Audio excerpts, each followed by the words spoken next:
ဂျပန်လိုမုန်းနေဆိုတာကိုခီလိုက်အပြင်ဘယ်လိုထပ်ပြောလို့ရသေးလဲ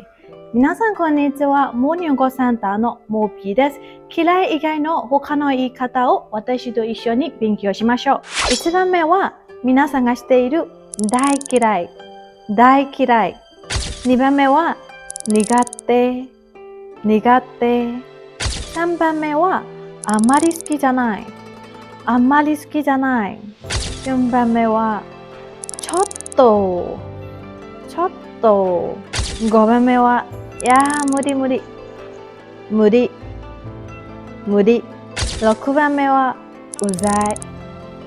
うざいねえねえあの人どうちょっと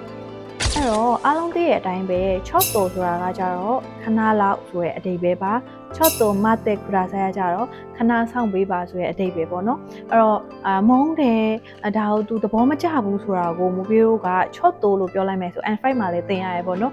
ဓာတ်ရိုက်ကြီးမပြောဘဲနဲ့တွေ့ဝိုက်ပြီးတော့နူးနူးညံ့ညံ့လေးညင်းဆိုလိုက်တာအဲ့တော့ちょっとလို့ပြောလိုက်ရင်တော့ခဏဆောင်ပေးပါတို့ခဏဆိုတဲ့အဓိပ္ပာယ်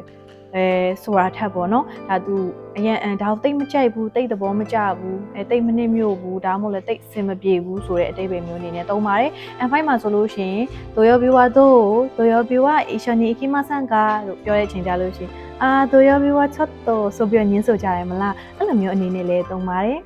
じゃあ皆さんは誰もしくは何が苦手なのどうして苦手なのコメントしてね